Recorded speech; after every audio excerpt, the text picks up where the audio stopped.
Hello mga katiya at ayan, ito nga pala hong video ko ay karugtong pa nga nung pumasyal kami ni Tio J dito nga sa may Taichung City.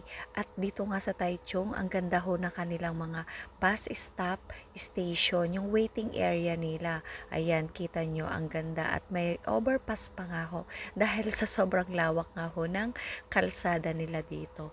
At alam nyo din ba na dito sa Taiwan, maganda hong mamasyal o maglakad-lakad kahit gabi dahil hindi ka matatakot na kahit nakalabas yung cellphone mo o yung gamit mo, wala hong basta-basta kukuha niyan.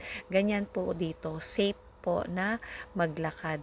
At ayan nga ho, nakakita kami ng night market dito. Kaya sabi nila, pumasyal muna tayo at magtingin-tingin at baka meron tayong mabibili. Namiss ko na rin nga ho ang pumunta sa night market. Ang tagal ko nang hindi nakakapunta. Palagi kong binibili dito ay yung fried na pusit. Pero hindi na ho kami bumili, gawa nga ng busog naman nga ho kami at kakakain lang. Pero ito ho ang takoyaki, ayan. Nakakita na naman tayo ng takoyaki at si Ton gusto niyang bumili dyan. Kaya napatigil kami.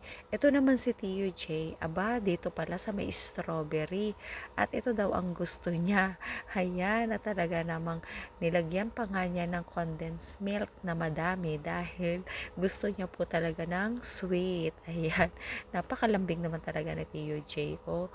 At talaga namang uubusin na yata ang laman na reet. Abay, tiningnan na nga siya ng tindera dahil ang dami nga ng kanyang inilalagay. At marami pa nga rin ho ditong iba't ibang mga pagkain ang mabibili.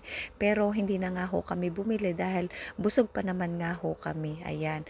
At meron din dito mga drinks, ganyan. Napakarami ho. Pero ngayon po, medyo kakaunti na nga rin ang mga tinda. Gawa nga ho ng late na rin ho o gabi na kami nang nakadaan dito sa night market. At ayan, natuwa lang nga ho ako dito sa isang palaruan. Kaya nag-video nga lang ho ako na kaunti diyan bago ho kami umalis. At pagkatapos nga ho diyan ay umuwi na rin ho kami sa bahay ni Naton dahil doon muna kami makikitulog ni Tio J. At ayan, pagdating naman nga ho namin sa bahay ni Ton, aba, bumungad ho sa amin ang madami niyang bike. Bali, tatlo nga ho yan. Yung isa ay inilabas na niya. At ito kong isa ang pinakamahal niyang bike.